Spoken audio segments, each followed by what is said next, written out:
Thanks, Mike. Happy New Year, everybody. Really great to have you here. So some of you have been, this is the 5th time I think we've done this in New York. We're trying something a little bit different tonight. First, you'll see these little doohickeys on your chairs. These allow you to vote on a couple of slides we're going to put up.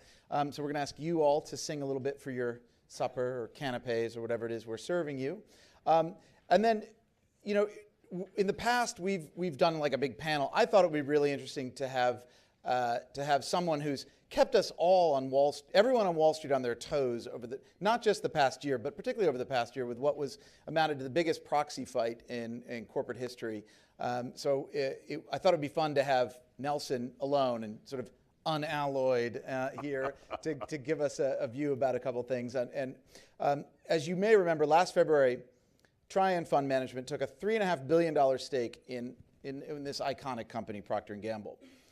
By the end of the year, despite a lot of opposition from the board of the maker of Pampers and Tide, and a big war of the words, some war of the words that probably cost something in the order of $50 million if you add it all up, and some of you may have actually made some of that money, so congratulations. At the end of it all, Nelson earned a seat on the company's board. That's no mean feat, especially since in the end, actually, if you look at the numbers, I think they had a few more votes than you did. It depends on when you stop counting. Okay. Well, I would say we definitely argued in favor of Nelson's candidacy for the board this time around. We haven't always done so. I think we took you learned your lesson, Rob. I guess we did. When you took aim at Heinz a few years ago, I think we split the baby and we sort of thought a few of your guys should go on and not all of yours. Yeah, well, it turned out. Yeah, I think it was that, right? It turned out to be that. And the same at DuPont. In all cases, though, we found Nelson and his colleagues at Trian to be thoughtful, insightful, and extraordinarily persistent. I think that was definitely the truth. So anyway, please welcome Nelson Peltz. So I think let's make this a little bit, let's relax a little bit here. I want to know how you got in. How did you become this guy who you take a stake in a company's capital and they all start shivering in the boardroom? How did that happen? Well, there's no need for them to shiver. I mean, when you think about what we do, seriously, what we do is we come with a plan to make that company better. We've never come with a plan to throw out the CEO. We've never come with a plan to embarrass anybody. We always come with a plan that says, look, this is a great company. It's lost its way, not for the last quarter or two, but perhaps the last decade. And we've got a plan, and we think it's a good plan. And it's a plan that it warrants discussion in the boardroom with all the facts, because all our work is done outside the boardroom with public information. And we think it warrants a discussion on how this company should be structured, priced, how they're marketing, whatever the issues are. But it's not meant to be a fight. It's not meant, and I'm going to repeat myself, to embarrass anybody or to unseat the CEO. Now, unfortunately, sometimes it winds up that way, but that's not the objective. The objective is simply to make the company perform better. And to perform better, and this is very important, to perform better on the income statement, that's where we live and breathe, not the balance sheet. If we're proposing 3 or 4 more turns of leverage on a company, you don't need us. You can just hire a banker to do that, happily do that for you. We have real ideas on how sales up and expenses down work. Your mug says? That's correct. You have a mug that says sales up on one side and cash is king on the other. Cash is king. So whenever you come to our office, we have a mug and that's what it says on it, and we lose thousands of them every year because people take them.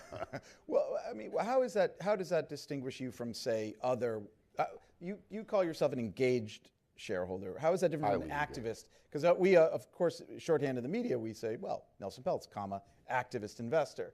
Why are we making, what's the distinction? You know, the distinction, unfortunately, is what the word activist has come to mean.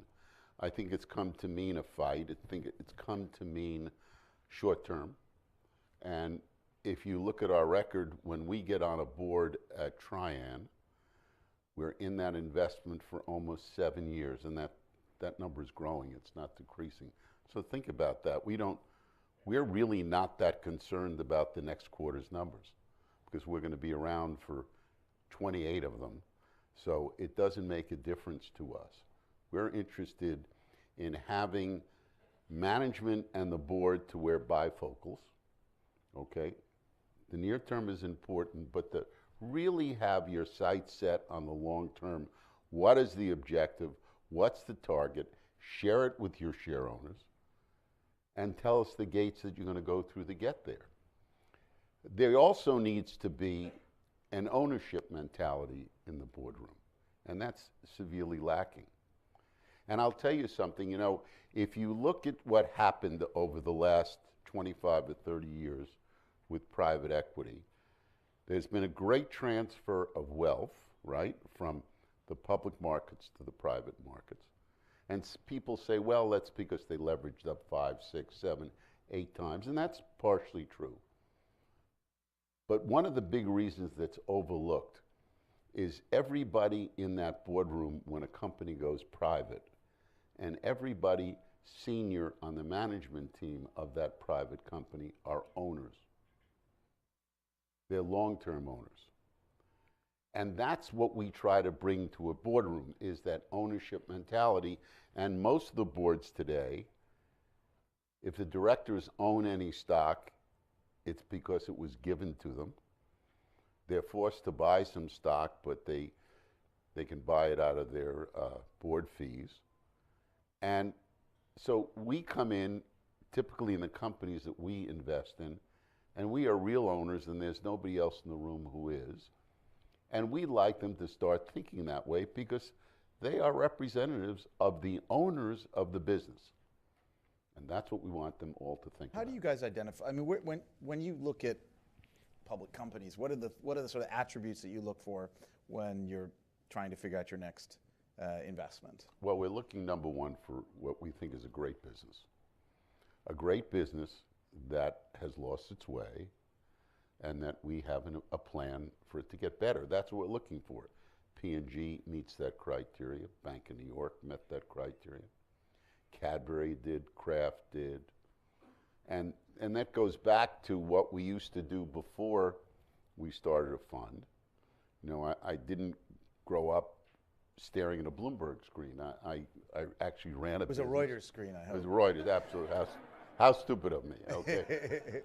But I didn't. I mean, I grew up working for my father in a small family food business, and I learned what it was to run a business for free, almost. I mean, there was no SG&A line in that company. And that was a food service. That was a food service business, very small when operating here in New York. And I learned a lot from that. And then when I looked, and we did business with big companies like Heinz and Kraft and National Dairy and General Foods. And I saw how sloppy they were, even back in those days. How many people it took to get something done. How many phone calls and departments you'd have to get through to get an answer. And I said, boy, they got to be making so much money to afford, and they did. They made so much money, but they wasted so much money as well. So as an operator, you had insight into that, and you've now, but of course, between running your father's or grandfather's business, right, and starting Trian, there were a few things. We did a few things in between. I mean, you had one of the biggest canning companies. We built the biggest packaging company in the world in the 80s. And you had Snapple. That was kind of like your big home run, wasn't it? Well, actually, American National Can, which was a Fortune 100 company, which we built, was actually bigger and better than that. But nobody paid much attention to beverage cans. But Snapple was a great deal for us. It was wonderful. Snapple had been sold by Thomas Lee to Quaker Oats for $1.7 billion. They couldn't run it. It was losing money and sales were dropping double digits. And we bought it for $300 million from Quaker Oats. And a couple of years later, we sold it to Cadbury Schweppes for $1.5 billion. But we had really turned that entire company around.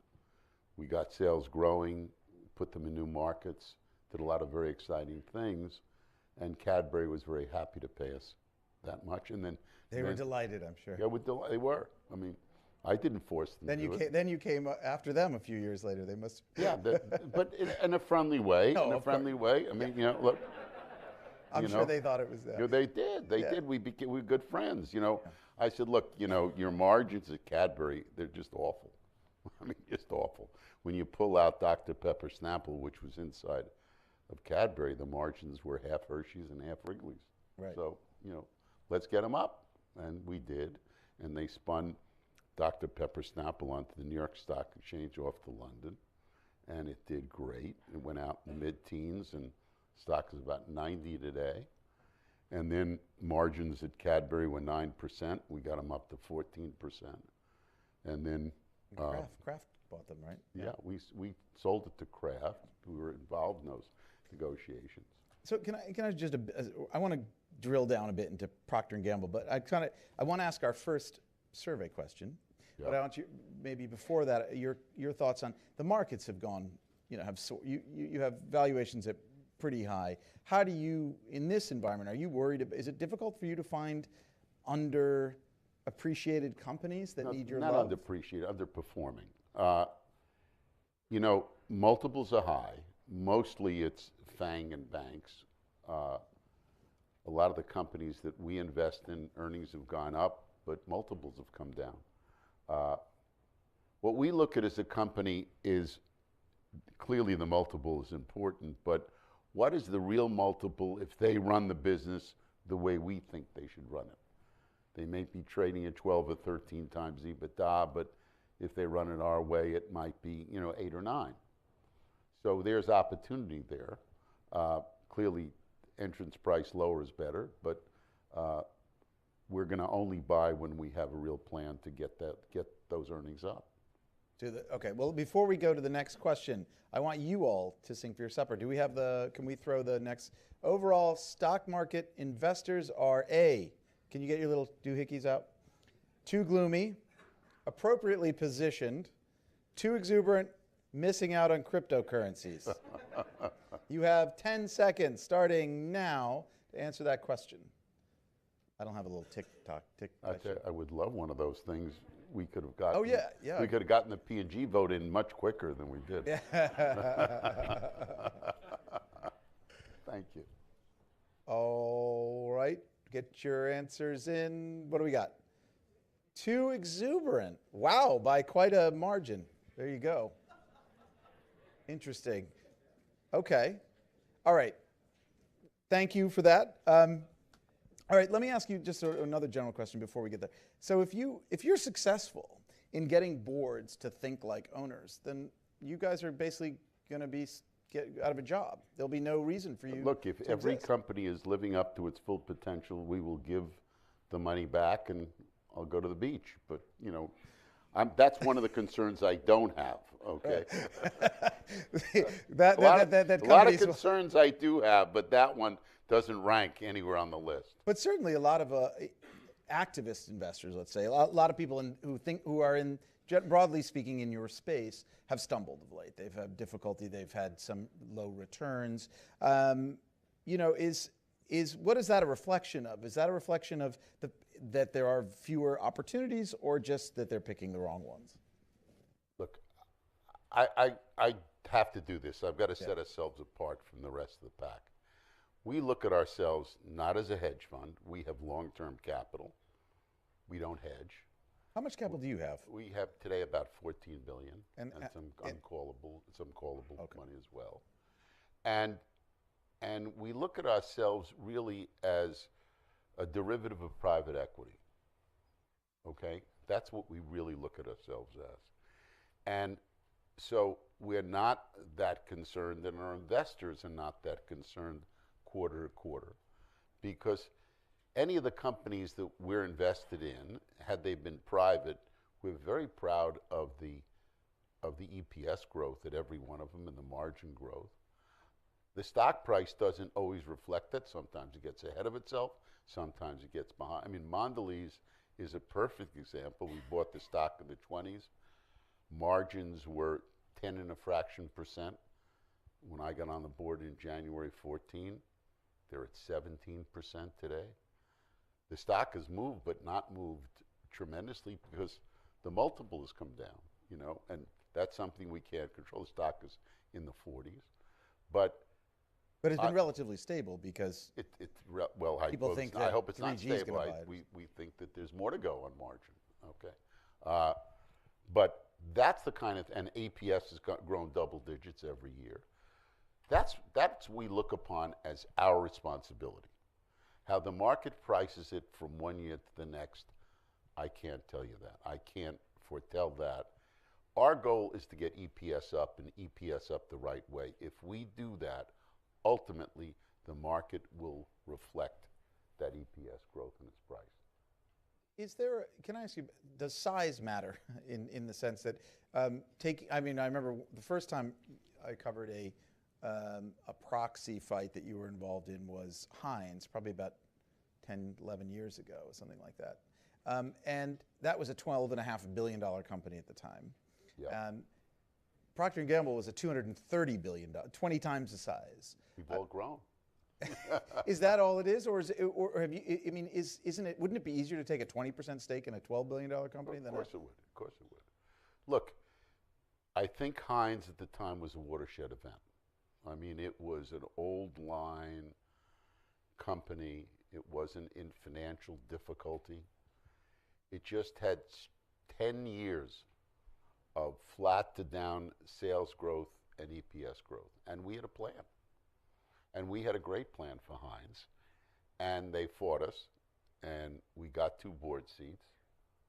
By the way, many of the directors at Heinz I count as my personal friends, guys who were there then, are very good friends of ours today, of mine particularly. And we then had 32 straight quarters of organic sales growth. Now think about that. They had 10 years of flat to down sales growth. And what had happened is, over the period of time, the prior 10 years before we got there, advertising as a percentage of sales kept getting cut because they needed to make earnings, and discounts, paying for shelf space, kept going up.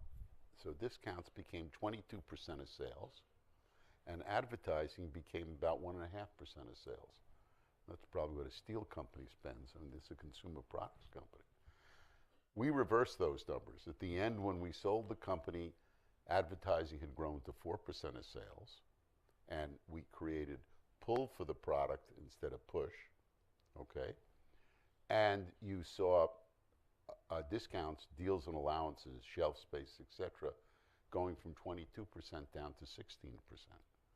And earnings and the stock went from 30 to 72.50, where it was ultimately sold to Buffett and 3G. And it was a great outing for all shareholders. It stayed A-rated the whole way. There was no extra leverage put on. Dividends went up, shares went up. So at the end, when you owned Heinz, when we bought it, the dividend was 7% on our original cost of stock. Think about what a nice deal that was. And all they had to do is change the way they looked at life. But why? Why didn't they do it? We didn't tell them, you know, advertise more, and they didn't read that book on marketing. What happens is, when you're CEO, and in the middle of the quarter, your CFO comes running in and says, we are not going to make consensus this quarter. What expense do you have control over in that quarter to affect those numbers? You can't shut a factory, you can't lay off people. That will not help that quarter. Yeah. You just shut off the light on advertising, okay?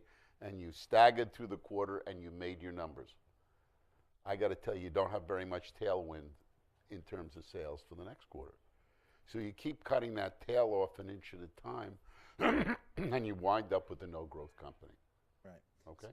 So you got them to sell more ketchup. I mean, it Isn't sounds that somewhat. simple? Isn't that simple? That's the business they're in. But Procter & Gamble. Let's go to Procter & Gamble. They have many more product lines. I mean, it's a more complicated company in so many respects, not least the management, the structure of the company.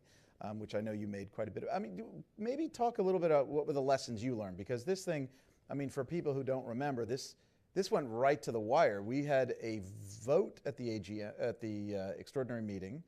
No, it wasn't extraordinary. Was it? It was the Annual meeting where they said that they rushed out, Procter & Gamble rushed out a press release and said, nope, we won, Nelson Peltz, go away. But then you had a recount. This was like Al Gore versus George W. Bush in the end, wasn't it? I mean, you even had your Brooks Brothers riot. No, not exactly. It wasn't Al Gore. I mean, what happened there is nobody had a count. Okay, there was no count. They ran out in the annual meeting and said that they had won. I was then interviewed by CNBC, and I said at that point in time, it is too close to call. Okay, that's my record. Within 5 minutes of them saying that they won, I said it's too close to call. Because all we were dealing with at that point in time, and the proxy plumbing is busted, let me tell you that. The proxy system for counting votes in America doesn't work because there was no count. There was an estimate, and the estimate wasn't even from an independent. It was the proxy advisor hired by P&G who said you won, to P&G. I see. Okay? And they ran out and said we won.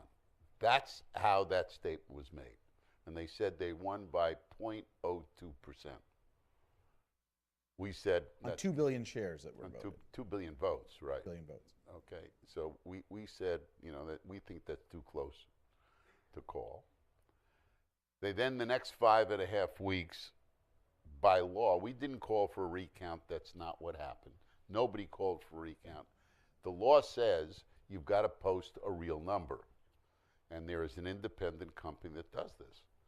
And when they finished 5.5 weeks later, they said, we won.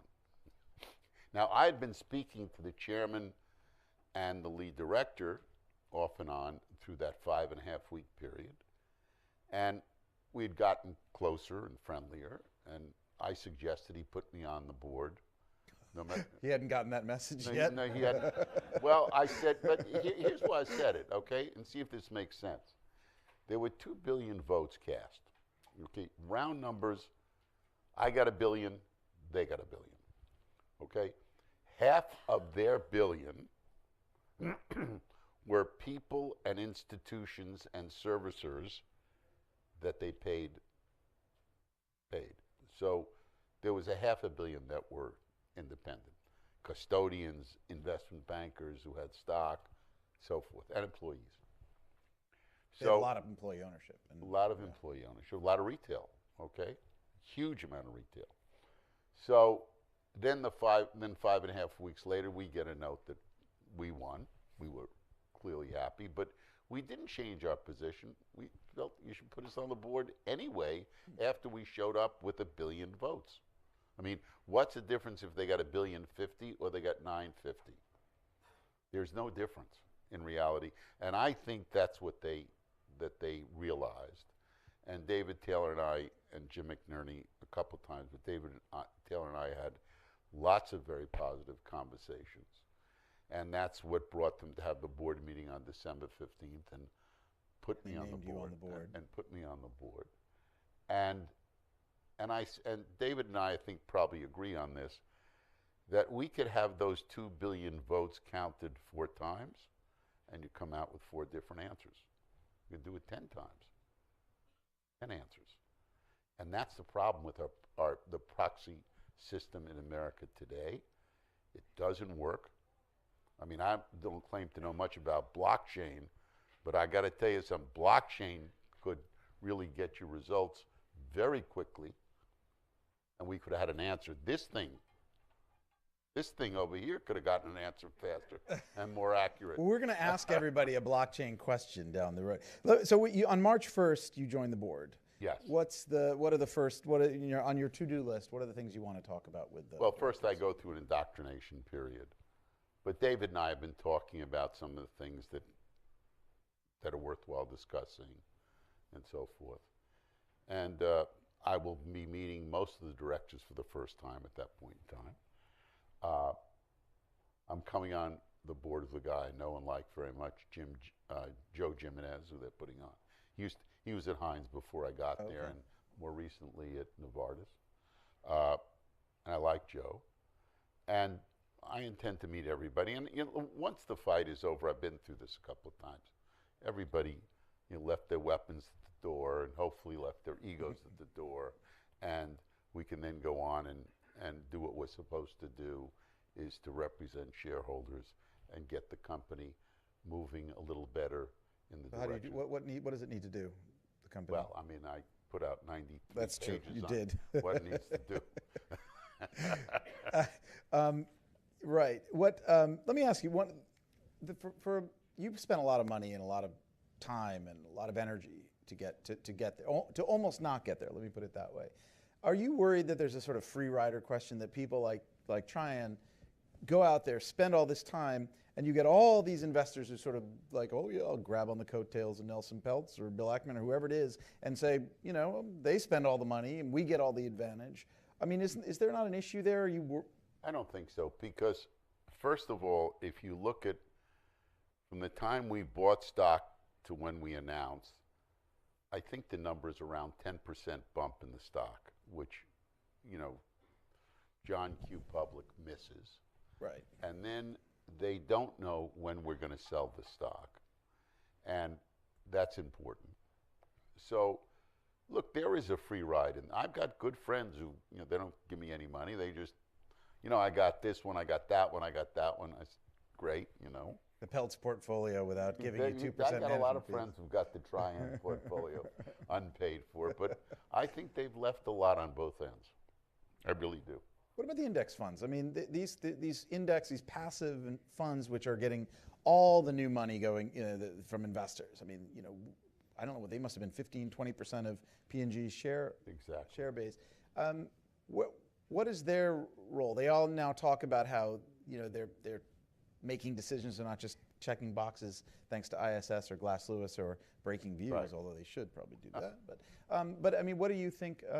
What is their role in this, and how is it shifting? They've become the most important factor. In P&G, they owned roughly 15% of the outstanding. Something less than 20%, more than 20%, pardon me, didn't vote. So that 15% gets damn close to 20%. There's nobody out there who's got close to that kind of three names. It's BlackRock, Vanguard, and State Street. Right. So we have learned to spend a lot of time with them in between proxy votes. And look, they can't, we have 20-odd people overseeing 8 stock positions. Okay, if you would extrapolate that over their portfolio, they couldn't be the cheapest guy in town in terms of how they sell their ETFs. So I think they've got to learn how to develop relationships with us as we do with them, and there's got to be a level of trust that's built up both ways. And I think the most important thing is that when we leave a stock, and as I say, we're leaving a stock 7 years later on average, that company continues to do well. That we don't get the last high tick and then have that thing fall away. We want to make sure that we've left that company in better position than when we found it, and when we leave it, it continues to do good things. And I think that's the best way we can build trust with them. And I think we continually demonstrate that. Because they don't get out. I mean, if it's... They don't get out, They're exactly. going to be in it if it's in the index forever. We say we're the second longest term shareholder. Okay. After those guys. After those guys, exactly. What a quick shift. Dual class share structures. It's something that it's been a bee in my bonnet for a long time, just looking at the way a lot of companies have been able to shield themselves from the disciplines of the market. I mean, you can't be an engaged shareholder if you don't have votes, or you have votes that are 1/10 those of the management or the directors. What's your view on the whole? We don't invest in any of those companies because it's too much of a disadvantage. My company, Triangle Industries, in the '80s had super voting stock, and I did away with it. What you mean? You converted? One share, one vote. And did that have it? Do you regret doing that? No. Well, I just mean in, like, nobody put a gun to my head to do it. I did it because I felt it was the right thing to do, and we did it. I mean, I owned 62% of the company, so it wasn't really, my knees weren't shaking. But the fact is that, you know, I think one share, one vote is what really should be. Anything other than that is just wrong. Yeah. What's the biggest change you've seen since you've been doing, you know, over the last 30, 40 years in the market? Is there any single thing that stands out? Yes. I mean, look, shareholders are responding to us. If I try to do what we're doing today in the 80s, I mean, I could do a tender offer, but if I try to do what I do in the 80s, I wouldn't get anybody listening, number one. And number two, the attitude of shareholders was either you held your nose and you voted for the board, or you sold your stock. There was no third option. There is a third option today. People are taking advantage of it, and you've got examples of it there. What happens when they do, and good things happen, and the board, and these are good boards, but you know, they forget sometimes, not all the time, who brought them there, why they're there, who they represent, and as a result, they need a reminder sometimes. And I think it's organizations like us that do that and make sure that they understand they're serving, and they're getting paid a lot to do it. Yeah. They're getting paid, you know, $300,000. You know, guys on 4 boards. He's executed a great retirement plan, you know, and so they don't want to be thrown off a board. They don't want to rock the boat. But on the other hand, they have a responsibility to the shareholders, and I think we act as a reminder of that, you know. And when we get on a board, we foster good discussion. I think that we're not there before, but we've been told that Mr. So-and-so and Miss So-and-so, who really hadn't said a word for the last year, all of a sudden is asking questions and getting involved. So yeah, they're earning their 300 grand. That's correct. Quick turn. I want to ask an audience question, and I want to get your view on it. So can we put up the next slide? Just a little bit of a, how do you rate the Trump presidency so far? And I'm going to ask you about the economics mainly of this, but I suspect I won't be able to restrain you on other elements of it. You will not. So make your vote. How do you rate it? A, B, C, or F? Don't vote. I think what is the ticker, the little machine will, you have to press F if you want F, not D or E. So go for it. You have 10 seconds.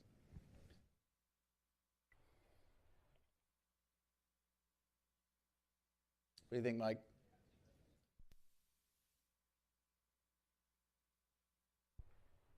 Uh-oh. Okay, so 34% put it as a C. Is that right?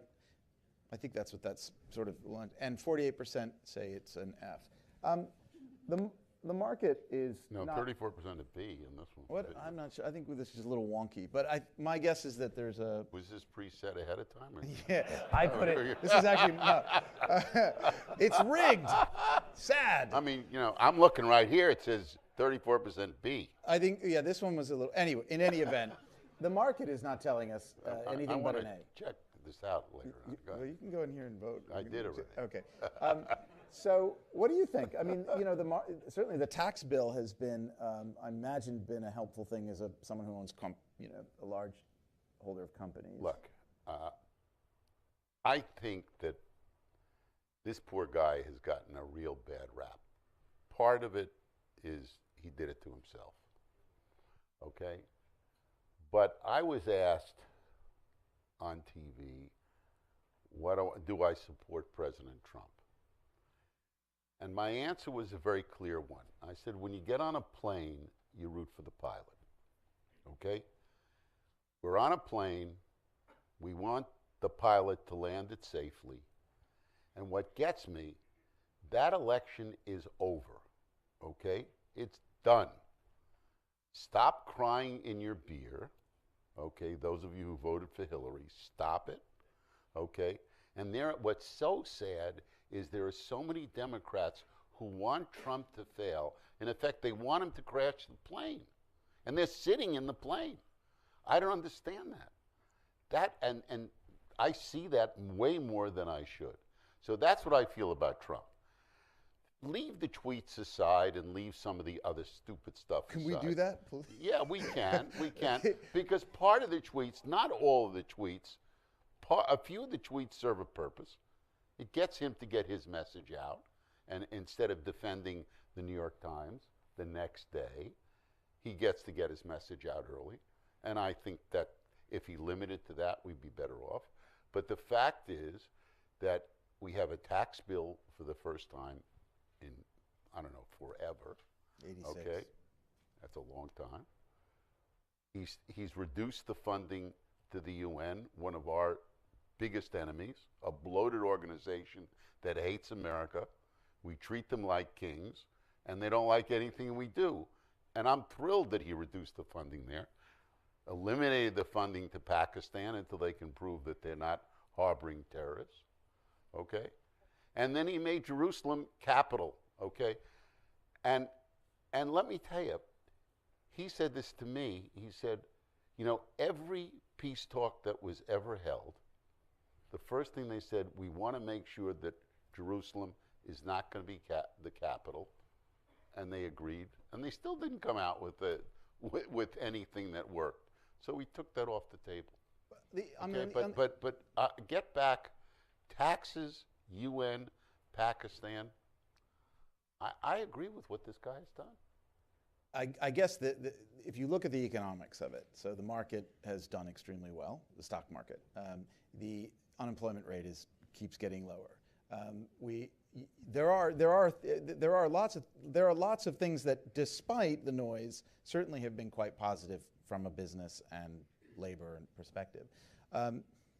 But I mean, doesn't just the level of toxicity of the environment, don't you think that's a risk? Of course it is, but is that his fault? Well, he seems to stoke it.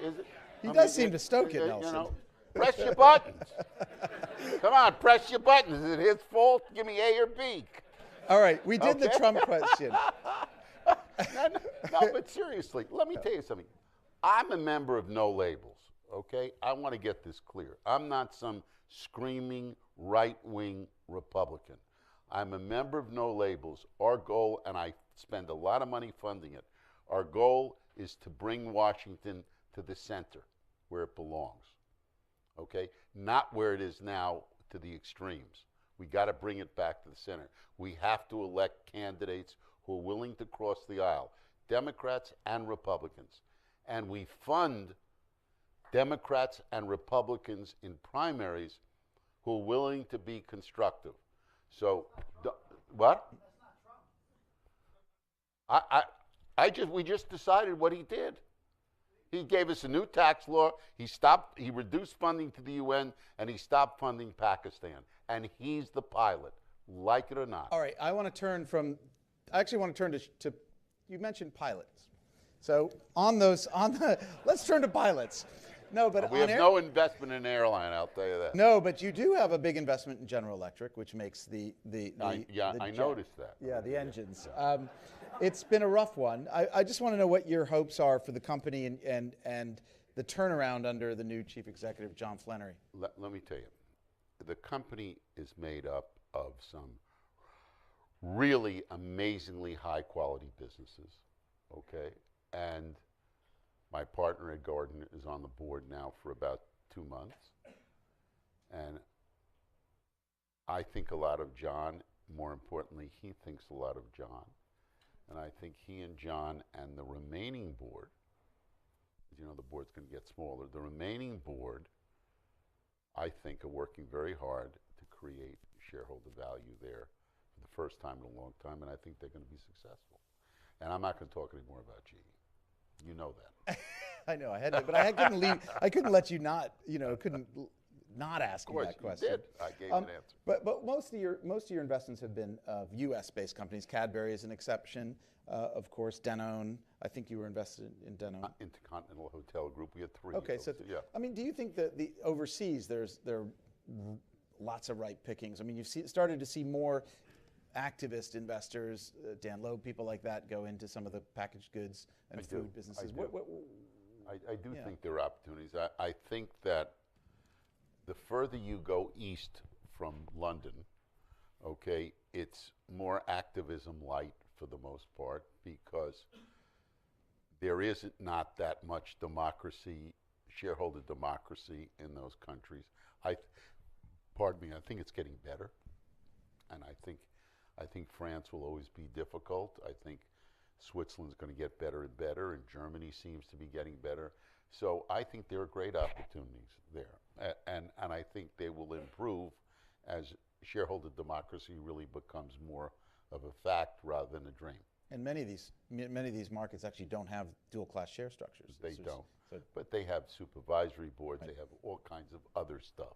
Right. What about financial companies? You've done a few. You've invested in Lazard, State. We're on the board of Bank of New York Mellon now. We've been in State Street, Legg Mason.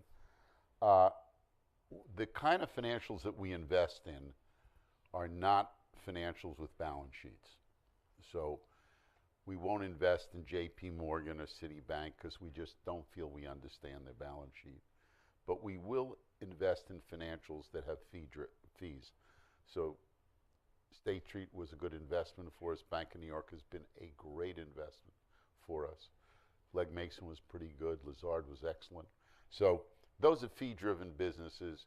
The income statement is primarily, revenue from third party and advisory fees and how do you and all keep that the kind of overhead stuff. down. And you didn't have any proxy battle, as it were, with them. It was more sort of took it in. No proxy fight. And brought you on board. What can I ask you? Just sort of slightly different engagement this week. Over the weekend, we saw Jana Partners and CalSTRS wrote a letter to the board of Apple saying that you guys need to basically put in certain controls or give parents more controls around the use of the iPhone. I mean, this isn't like this is a little bit of a diversion, it seems to me, from the usual activist kind of approach. How do you read this? And is this sort of, are they just trying to get in front of some big question, or is this just part of a general ESG, Look, I've got, and this is why I know a lot, I've got 6 millennials at home and 2 Gen Zs, okay? So I see the phone like this all the time, and when I see it at the dinner table, I say, turn the damn thing upside down and let's talk. But that's reality. I mean, this is what life is today. And I'm less concerned about that than I am about the stuff that plays on it. Okay? So the content or the software yes, or the hardware? Yes, I'm more concerned about that. I don't think, people didn't get mad at RCA when they made a television set, okay? And so why should they get so angry at Apple? We are big believers in ESG. We have been, as I said earlier, for a very long time. I don't know what they expect Apple to do except, make their phones more expensive. Do you see yourselves doing any kind of, I guess. I mean, isn't that revenue up, right. expenses down? That's right. But do you, I mean, if you look in the book, the predictions book, one of the predictions is that there'll be more shareholder proposals around these kinds of things, and including sexual misconduct, things like that. Do you think we're going to see a lot more use of the share of the sort of proxy to make bigger social messages clear? Yes. Look, I'm on a lot of boards, and there isn't a year that we don't have requests to be put in proxy statements about environmental issues. We haven't had any on sexual harassment, but I won't be surprised if it comes. We get them on how we're treating pigs, okay, for bacon at Wendy's. How we treat the Baconator. The Baconator is a phenomenal item, and we treat these pigs really well. Okay, they're really well, and that the chickens have to be free range, and so we do care about these things, and we spend a lot of time on that. We really do. I mean, we do, because we get this pushback, and it's important to respond to it. I mean, some of this stuff is ridiculous, but some of it has meaning, and frankly, I think you get a better piece of chicken when the chicken is running around than when he's sitting in a cage his whole life. And I think and we're interested in a better quality chicken. So those are things that go hand in hand. Here's for the chickens. One question. I want to throw it out, but I want your thought first. So what's your biggest worry about this year? What can upset this whole benign economic and market environment? Well, I don't think it's benign. I think it's going well. But what I do think, I worry about something geopolitical. Okay, that's clearly a fear, but that's a fear every year. And I wish that this, I wish the Trump drumbeat would go down a bit on both sides, not just the Democrats. So let's. What do you guys think? So let's put up the slide. This the biggest risk to global markets: central bank surprises, ETFs, crowded trades, Donald Trump, China's debt, cryptocurrencies. Go. And by the way, you will see one of the first articles in the predictions book goes through 5 of the greatest potential upsets to global markets, of which some are included here. All right, what do we got? I'm sorry, Nelson. Donald Trump seems to be the big risk factor. Well, I pushed it too, probably for a different reason. Okay. Okay, because if you got impeached, okay, I think the markets would go down. Okay, so maybe some of those people out there agree with me and not what your interpretation is. Who agrees with me? I think impeachment would be nasty, and nasty would be bad. You see, there are a fair amount of hands. There are a fair amount of hands. Raise them higher. Trump Tower in the House. All right, but actually, it's interesting you didn't. What do you think about cryptocurrencies and Bitcoin and tulips? Yeah, I do. That's what I think. You know, I worry about cryptocurrency because I think that now that Goldman is trading the futures on Bitcoin, let's say Bitcoin had roughly a $300 billion universe. I don't think that's far off. Okay, if that goes up or down, nothing's going to happen. But if they start trading currencies to the tune of $3 or $4 trillion and you have something go wrong, I think that could really hurt things. And I've been assured, because I asked the Department of Treasury about this, and they said they think it'll be regulated, and they are not frightened about it. But I'm giving you my fear. Okay, Steve Mnuchin's on the job. I think he is. What do you guys think? Let's throw up that question. What do we say here? Bitcoin is, fill in the blank, the future of money, a winning trade, a bubble, irrelevant, the wrong cryptocurrency to focus on, for the nerds in the audience. Look, if it works, there's going to be a Trian coin. And yeah, I'm waiting for the Trian There's ICO. going to be a Trian coin, and we're going to really go after even bigger, maybe countries when we raise all that money. All right, what do we got? What does that say? That says? A bubble. A bubble. Okay, you guys you must have read the predictions book.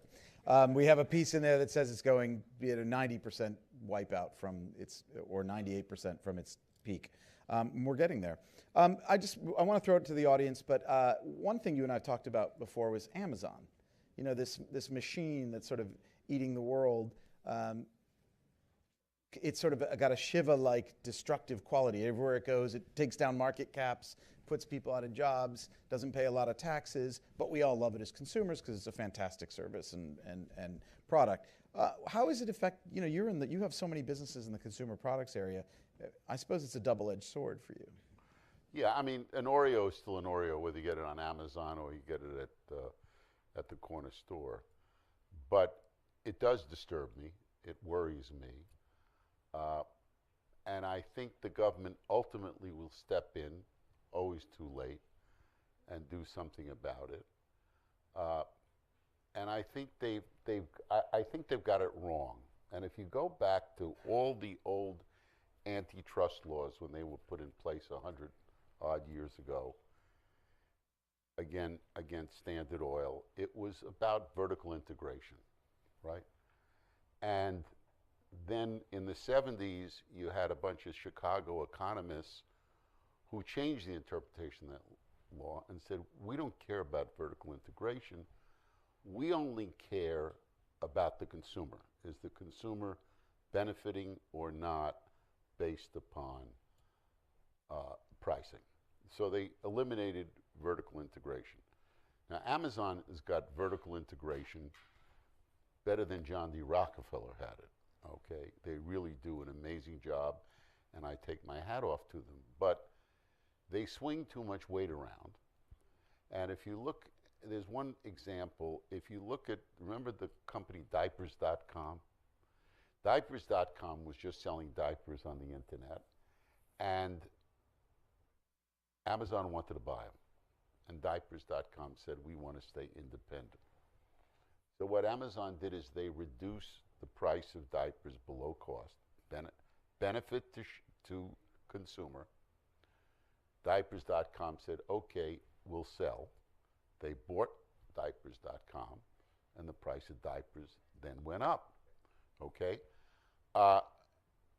And when you add that to the fact that it's aided and abetted by the U.S. postal system and lack thereof of state taxes, and the fact that even in China there's Alibaba and JD, and we're really hard-pressed to say that Jet and Google Express are real competitors yet. Hopefully they will be.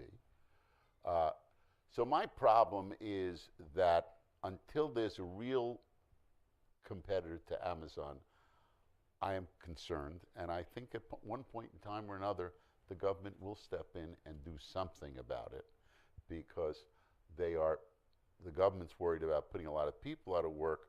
I'm concerned that they control pricing. And then there was an interesting piece by Professor Galloway who talked about Alexa. And Alexa is interesting. I don't know if you guys have Alexa, but I got one for Christmas.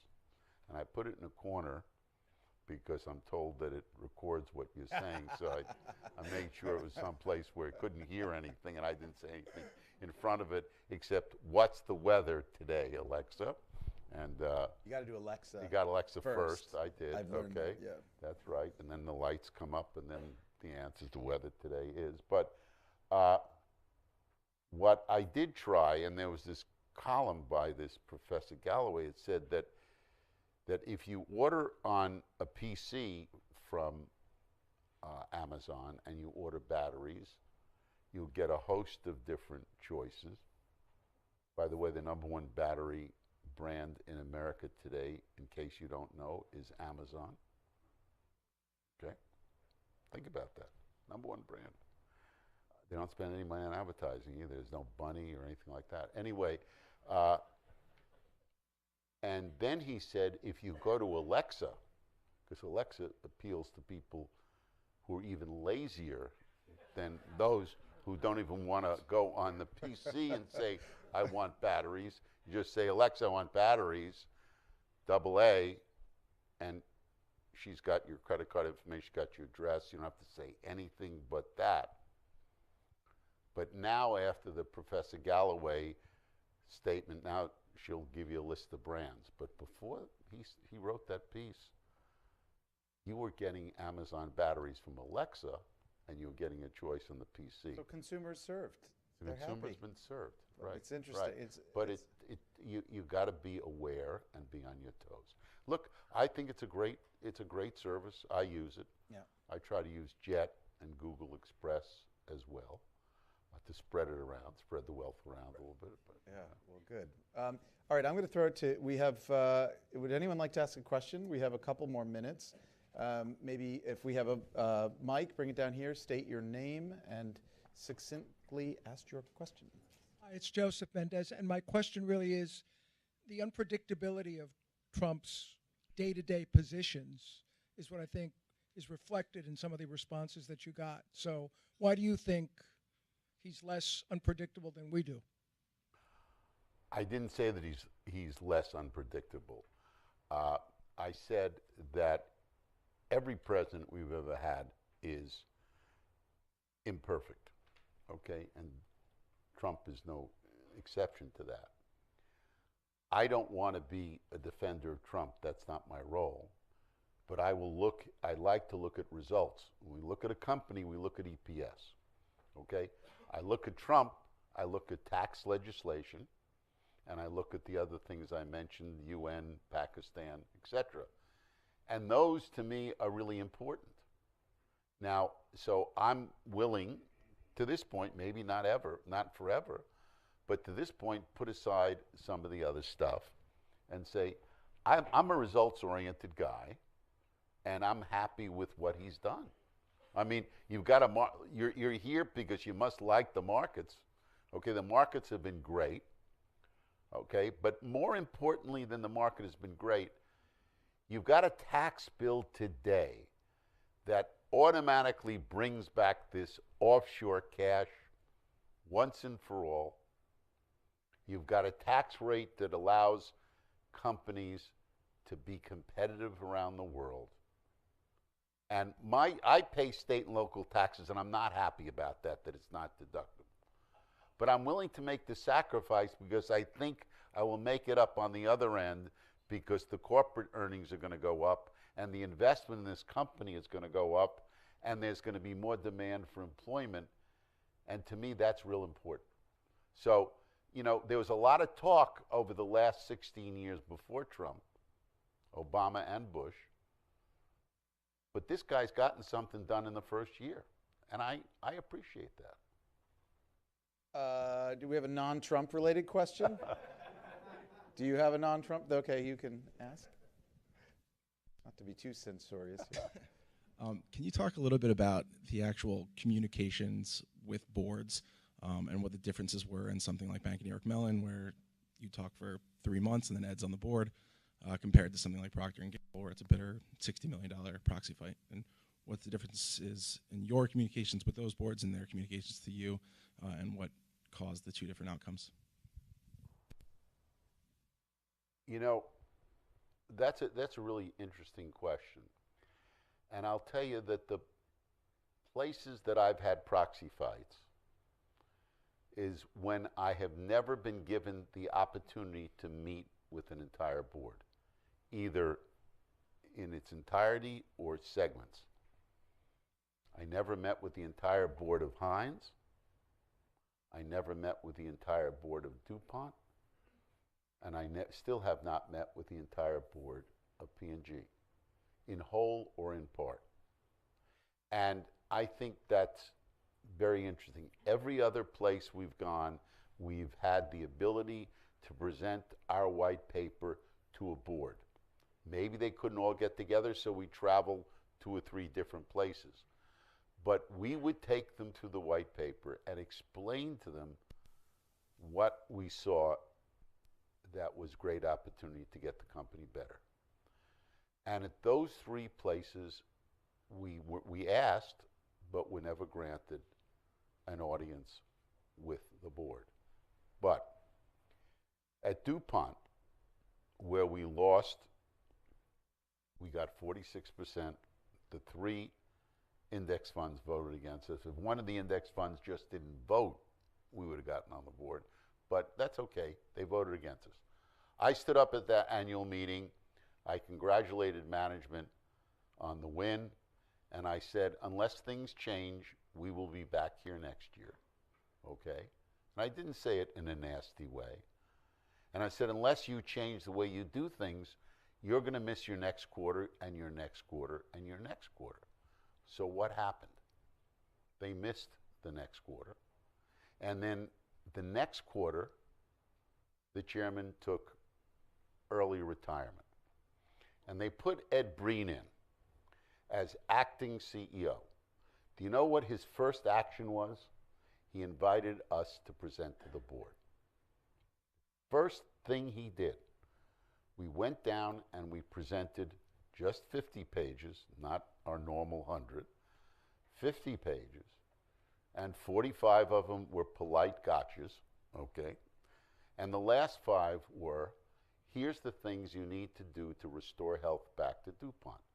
option number one, first choice, merge with Dow and break up into 3 separate companies and make this guy, Ed Breen, permanent CEO, not acting CEO, because we need a real full-time leader going forward. We leave. Within a week or two, they make him permanent CEO. He calls and says, I want to, and now this is all public. It's all in the proxy statements. He says, I want to come see you guys. He comes to the office. He says, I need your help, but I need you to sign a confidentiality agreement. We sign. He says, I want you, I've begun discussions with Dow, I want you to help me do the deal. I said, fine. We then call Andrew Liveris up. Andrew and I know each other. I said, Andrew, you got to sign it. CEO, chairman of Dow. The CEO of Dow. I said, Andrew, you got to sign a CA. He squiggled around. I said, sign it. He signed it. Okay. Those Imagine that guy squiggling around. What? You just a bad image. It's a bad visual. Those merger talks took place at my house. Okay? There wasn't a banker there. They got paid, but they weren't there. And they called in and said, could you tell us what's going on? This is all public. Can you tell us what's going on? When we shook hands at my house, 24 hours later, the deal was announced. And then our CA, confidentiality agreement, fell away.